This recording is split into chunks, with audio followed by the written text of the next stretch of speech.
Olá, meus amigos e minhas amigas. Agora, nosso podcast, A Terceirização em Foco, vai tratar um tema muito atual, que se trata da ESG, ou ESG, né?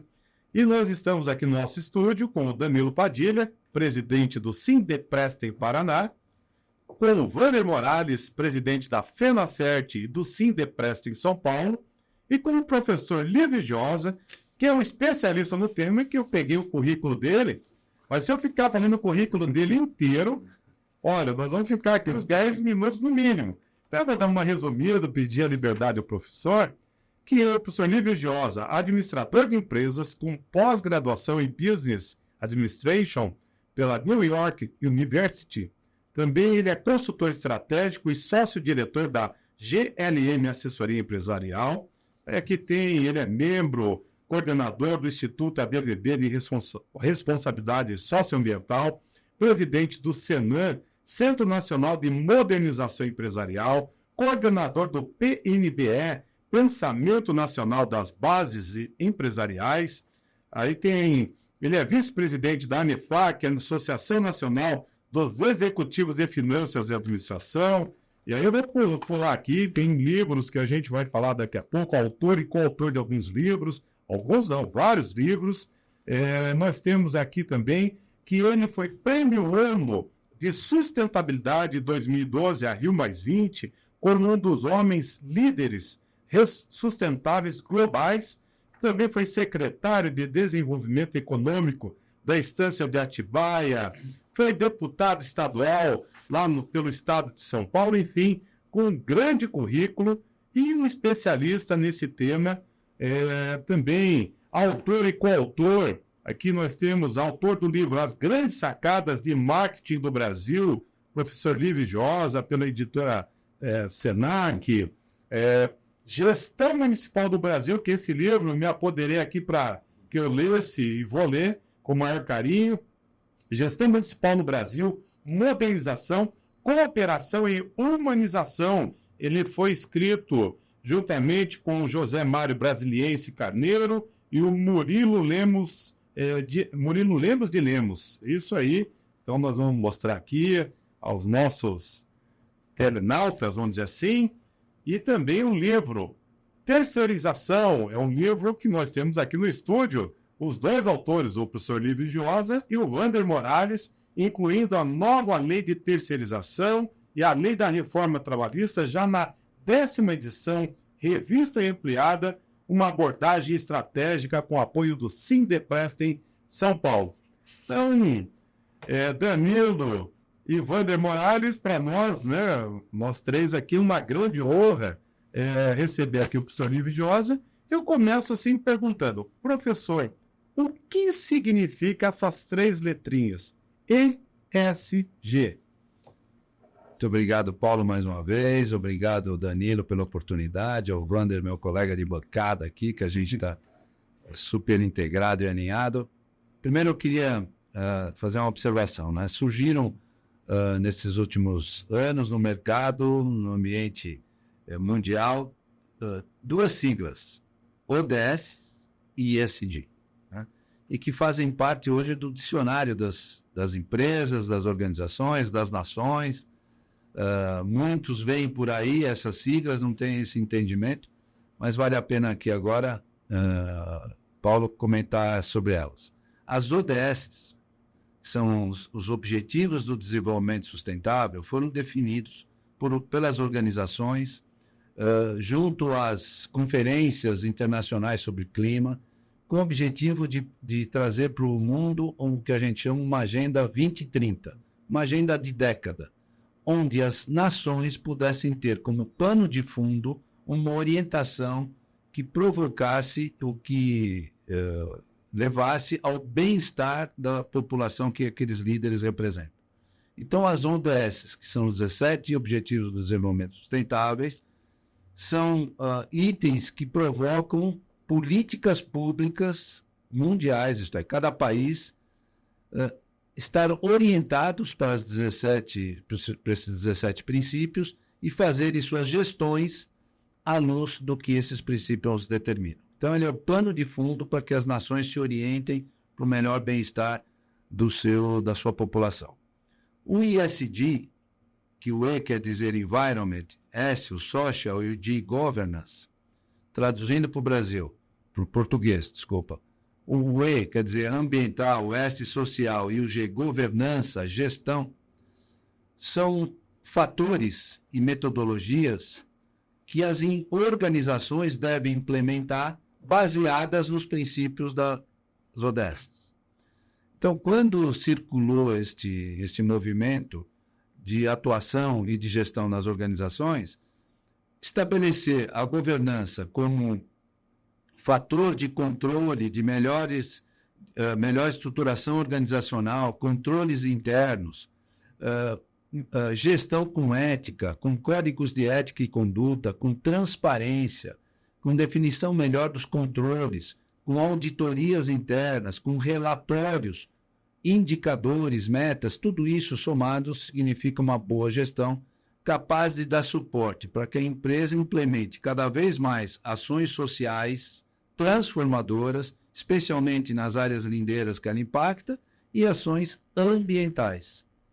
Ambiental significa para dentro e para fora. Isto é, todo ser humano, toda organização, todo conjunto de ações emitem carbono. Cada vez mais as pessoas estão percebendo os impactos das mudanças climáticas advindos da emissão exagerada de carbono pela humanidade.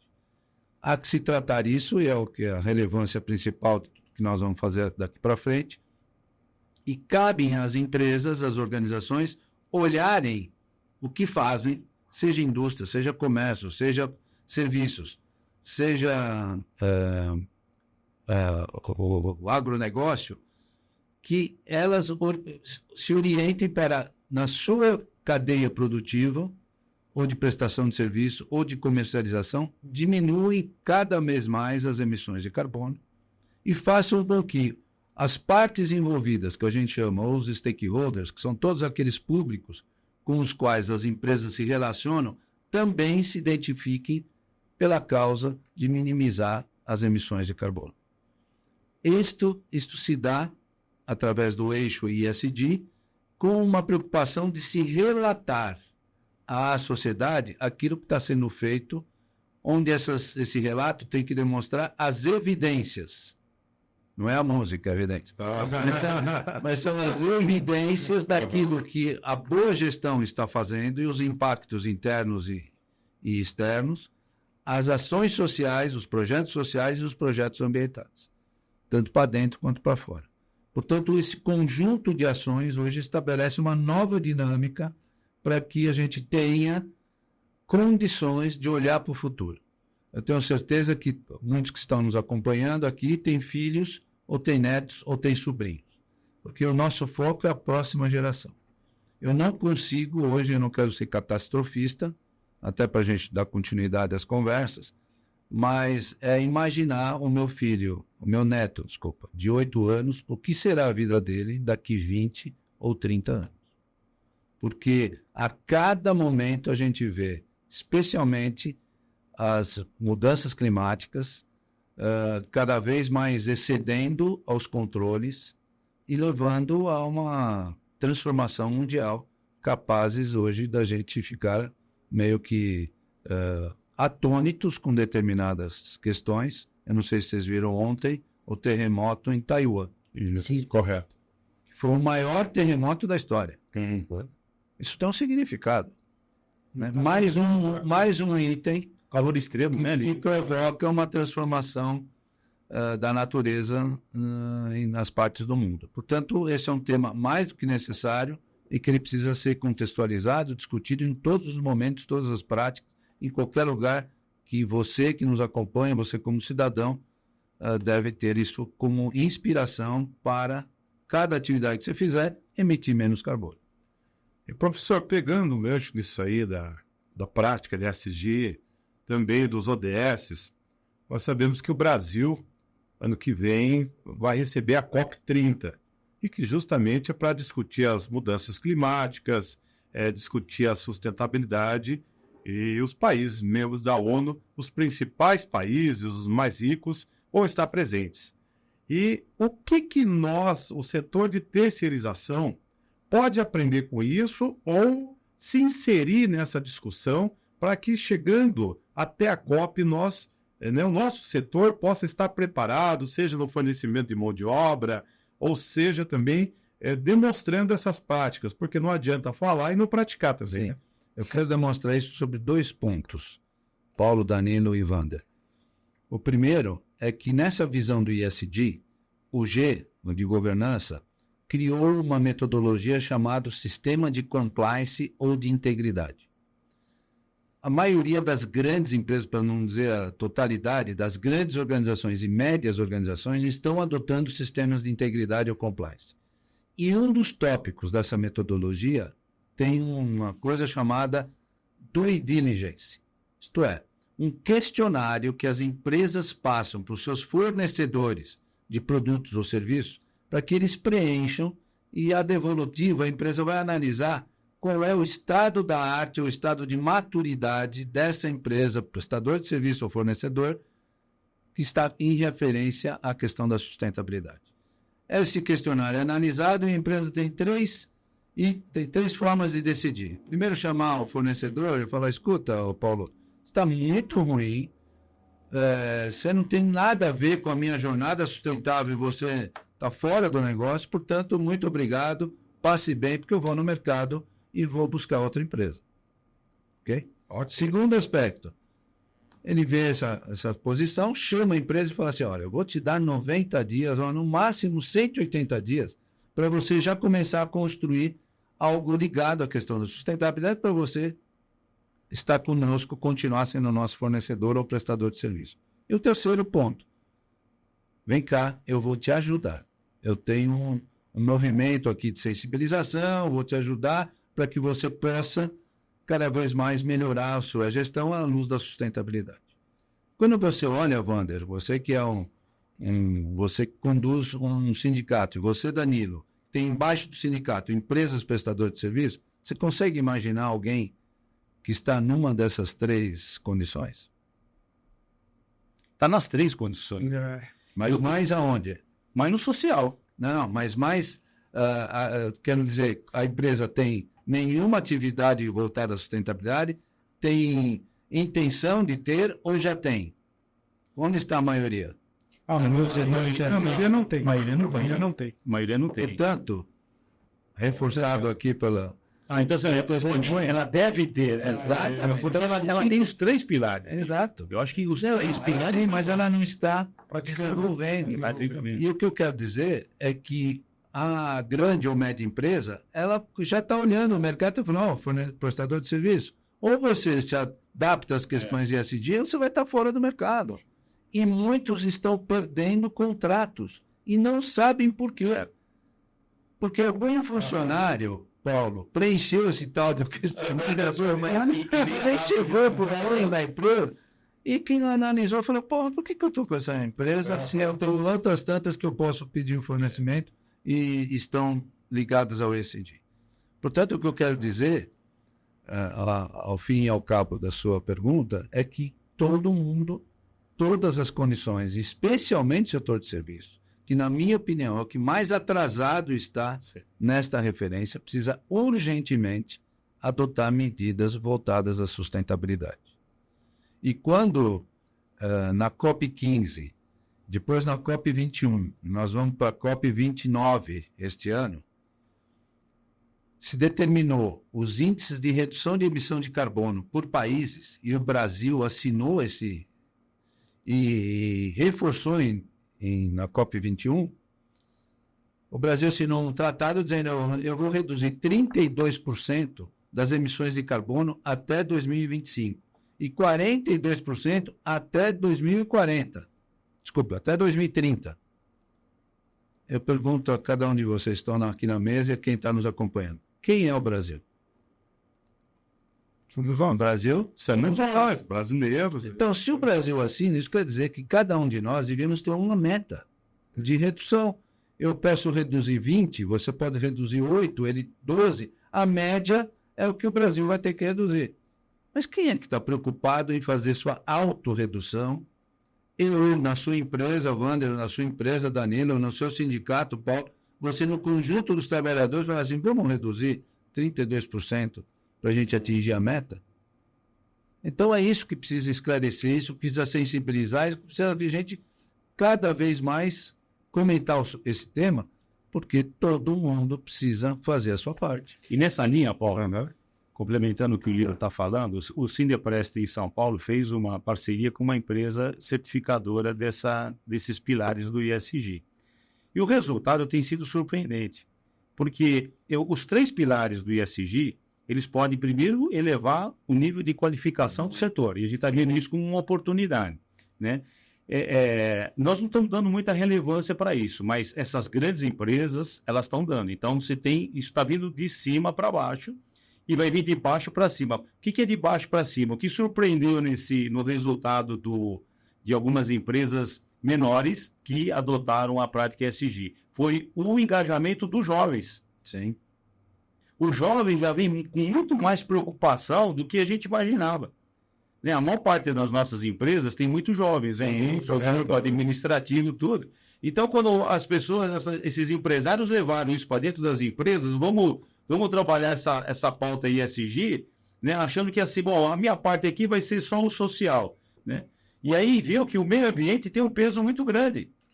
E ações simples podem ser adotadas por qualquer empresa de qualquer tamanho. E eu digo o seguinte, reciclagem de pilha, de cápsula de café, né? No social, canal de relacionamento com o trabalhador para coibir assédio moral, assédio sexual, né? Porque o trabalhador terceirizado às vezes está no campo de trabalho, longe dos olhos dos gestores, né, na empresa. Então ele está com coisas lá que você não está vendo. E são coisas que fáceis de implantar, não são difíceis, mas que têm um resultado muito importante e que isso pode elevar o nível de qualificação das empresas. E muita empresa, como você falou, está perdendo o contrato e nem sabe por quê, porque não tem a mínima ideia, né? Porque a questão da emissão de carbono que o Livro falou, você pode estar fazendo uma compra que você faz pela internet e você está produzindo emissão de gases. Com certeza.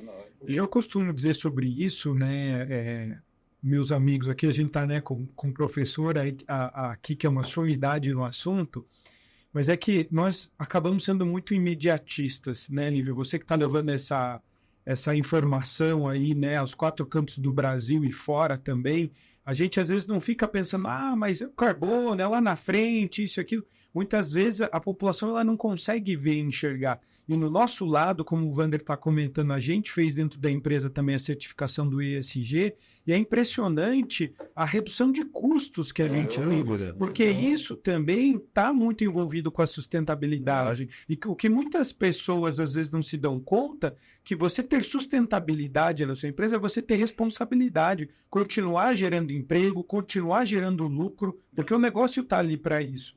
E durante a pandemia foi muito engraçado, que eu cheguei no escritório da empresa, depois de um mês e meio, empresa fechada, e Paulo, sem brincadeira, eu tinha umas 15 caixas de A4, sabe tem aquelas caixas grandes de A4 que tem 6 ou 8 resmas lá dentro. Eu falei, nossa, mas o que é isso aqui? Não, é porque como o pessoal está trabalhando no home office não está utilizando. Eu falei, tá, mas a gente paga um absurdo aqui por mês de impressoras, porque a gente alugava 6 impressoras grandes, matriciais, uma em cada andar de empresa, e gastava um monte de papel. Eu falei, gente, se estão em casa e não estão precisando utilizar, a gente não precisa disso. Acabou. E hoje, dentro da empresa, acho que a gente não gasta uma resma de papel por mês. Isso tem toda a questão do meio ambiente, mas a economia também para a própria empresa. E olha, Paulo, só para completar e dar mais uma informação importante para quem está nos acompanhando. Quando o ESG tomou conta dessa discussão nas empresas e evoluiu muito o poder público, nas organizações como um todo, o sistema financeiro foi o primeiro que abraçou a causa. Desde os primórdios das transformações, o sistema financeiro sempre tem meio que ele é o pioneiro nessas iniciativas. Mas, em particular, no Brasil, o sistema financeiro hoje tem linhas de financiamento exclusivas para projetos de sustentabilidade com juros muito abaixo e te potencializa você investir, porque isso não é um custo, é um investimento. Perfeito. É investimento na empresa, como você bem disse, porque isso traz sustentabilidade econômica e, ao mesmo tempo, você leva a empresa a estar comprometida com essa causa. E o comprometimento, também, como você bem falou, Wander, é com os jovens. Os jovens que vêm para o mercado de trabalho, eles querem trabalhar numa empresa que tem essas boas práticas. Isso está evidenciado em qualquer pesquisa hoje. Eles preferem estar numa empresa desse tipo e até ganhando menos do que ir para outra, e ela não tem nada a ver com o modo de pensar deles. Então, cada vez mais, pensar em causas sustentáveis na organização reduz custo, eficiência energética, uso racional de água, coleta de resíduos eletroeletrônicos, tudo isso incentiva, são práticas pessoais. Porque cá entre nós, todo mundo tem uma pegada ecológica. Sim. Todo mundo emite carbono. E eu quero fazer essa imagem para você que está nos acompanhando. O que você acha melhor? Imagina que você está numa areia da praia, o que você acha melhor? Ter uma pegada de um mosquito, que não é da dengue, hein? Uma pegada de um mosquito ou uma pegada de um elefante? Correto. O ideal é ter a pegada de mosquito. E para isso você precisa pensar em tudo que você faz no dia. O uso de água que você faz, o uso de energia, quanto é que você pode reduzir o uso de plástico. Você soma tudo isso, qualquer um pode fazer. Agora você imagina, simples, né? você imagina uma empresa com 1.000 funcionários, os 1.000 querendo fazer juntos com a organização. É uma transformação total. Ok. Bom, e Danilo, deixa eu, pegando o gancho nessa questão da prática de ESG, também dos ODS, na convenção coletiva aqui do Paraná, entre o Cineprest e o Sindeprest, foi a primeira convenção coletiva do Brasil, Wander, numa atitude pioneira, que foi colocada uma cláusula específica tratando disso, mas dentro do ambiente de trabalho, ou seja, junto às empresas, para que estimule o empresário e o trabalhador a aderir e praticar as práticas de ESG e também os ODS, atingir essas metas e criando um selo de qualidade, certificando essa empresa. Claro, vai certificar dentro de um questionário, dentro de um levantamento, dentro das normas que regem.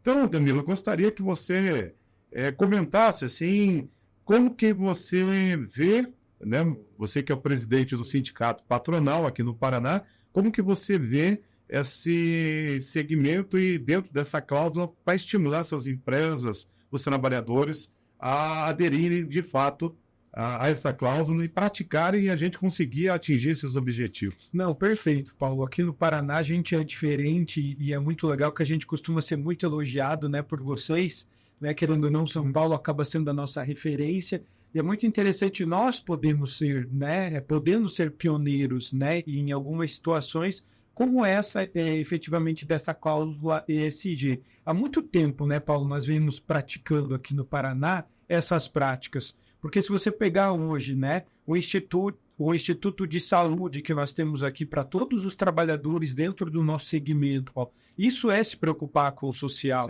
né? A questão do plano odontológico, do auxílio natalidade, né, do auxílio lá falecimento, auxílio psicológico. Então, tudo isso que a gente tem dentro da nossa convenção mostra a nossa preocupação com isso. Porque a gente sabe, capital sem trabalho não adianta, não caminha e não desenvolve. E essa iniciativa que nós tivemos no começo, né? Mas será que a convenção coletiva é um instrumento de fazer isso, de divulgar e de trabalhar? E hoje, né, Lívia, até depois de uma palestra sua que a gente assistiu aqui na inauguração e tal, todo lugar é lugar para isso, né? Então, assim, eu fico muito feliz, Paulo, da gente, como, né, representantes hoje da categoria laboral e patronal, poder sentar, ser pioneiro nisso e colocar. A gente sabe que isso não vai mudar do dia para a noite, mas já é uma iniciativa. A partir do momento que a gente começa isso, e quando a gente tiver, lógico, tudo muito claro, todo um critério, um escopo de como a gente vai poder avaliar e o Instituto fornecer esse selo verde, isso é muito importante, é muito interessante, porque estamos pensando, né, nos nossos filhos, nos nossos netos, e a gente precisa disso, né, para continuar e queremos ser exemplos, né, que essa nossa cláusula ali, ela alcance aí todos os estados, né? Ótimo, Danilo. Vamos esperar sim, né? Sim. E pegando até, perguntando para o Wander aqui, Wander, como que a gente pode fazer para que as práticas de ESG entrem realmente no setor de serviço. Você que é presidente da Federação Nacional, do Sindepar São Paulo, o maior sindicato de segmento no Brasil, como que nós podemos fazer isso aí? Olha, primeiro eu vou copiar essa cláusula de que é inovadora dentro do direito a com essa sugestão para os colegas lá de São Paulo, porque eu vejo isso como um avanço mesmo, isso é um avanço nessas relações de trabalho. E outra, para as empresas é muito bom, porque vai tornar as empresas mais competitivas. Sim. Porque você ter esse selo verde que vocês estão adotando aqui, isso vai tornar essa empresa comprometida com o meio ambiente, com o social, né, com as boas práticas de governança. Então, já vou pedir aqui, viu, Paulo? Para copiar, ele vai ser. Mas, Paulo, isso aí é um trabalho que nós estamos iniciando, né, as entidades. Um podcast como esse aqui, ele vai ajudar a alavancar essa informação, esse novo meio de comunicação, como falou o Lívio, vai ajudar a ampliar essa informação e levar para mais empresas a importância disso. Não é isso, eu vejo agora isso que não é um modismo. Muita gente fala assim, não, o ESG é um modismo, é custo, vai aumentar custo, as empresas de terceirização não tem como aderir a isso, porque nós somos fora, o cliente não quer. Aí que tá, o problema é o seguinte, a gente pensa que o cliente não quer. A gente pensava que os nossos trabalhadores internos, os jovens, não estavam nem aí para isso, e eles estavam. Então, isso é uma coisa que chama a atenção. Então, Paulo, eu acho que a gente tem que fazer mais eventos como esse, a gente tem que disseminar essa informação. Né? Lá em São Paulo, a gente tem, inclusive, uma parceria com a FIP, né? com a USP, onde a gente produz lá uma série de podcasts. Nós fizemos um projeto piloto por 1 ou 2, nós vamos fazer. Já está no 30º... 40º, nós vamos chegar lá, né? Olha, isso com mais de 500 mil visualizações. É um case, né? Um case que nós vamos levar até agora para um prêmio aí que a gente vai se inscrever. Que isso vai ampliando, e são com grandes empresas que vão lá no sindicato falar sobre essa pauta. E a gente faz a pergunta, mas peraí, e para as empresas prestadoras de serviço, como que vocês estão fazendo para selecionar as empresas? Porque isso interessa para o nosso público, saber como é que está fazendo. Aí ele fala isso, a gente manda um questionário, muita gente nem sabe o que está acontecendo. E aí perde o contrato, ou nem participa de um processo lá licitatório privado, porque não tem esse conhecimento. Então, eu acho que a gente tem que seguir nesse caminho. É importante, como disse o Danilo, principalmente no social, porque nós somos empresas de recursos humanos. Empresas de recursos humanos têm que tratar bem do seu maior ativo, que são as pessoas. E como que você trata bem? Dando condições para ela trabalhar, salário digno, benefícios, né?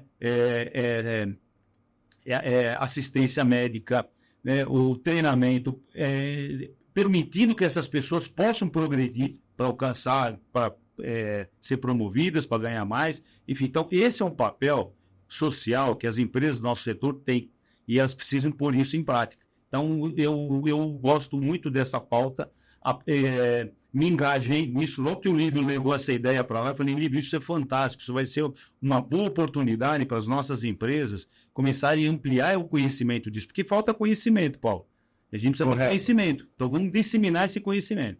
Ok, obrigado. Só queria fazer um comentário sobre essa questão, que realmente vocês avançaram para um campo de interação entre partes, né, laboral e patronal, em algo extraordinário. E é inédito isso no Brasil. É inédito e vai ser exemplo. Vocês podem ter certeza. Sim. Nós vamos... Eu, particularmente, não quero nem saber. Eu pedi... Eu vou falar em tudo que eu tenho sectorizado. Eu quero comentar lá, porque isso é exemplo. E muitas pessoas vão acabar procurando vocês para poder entender melhor o que foi escrito, o que foi definido. Sim. Porque isso realmente é um avanço extraordinário. Só deixa eu fazer um destaque. Fazer um destaque importante. Para a gente aqui é muito mais fácil, né? Quando os dois lados, quando a gente caminha lado a lado.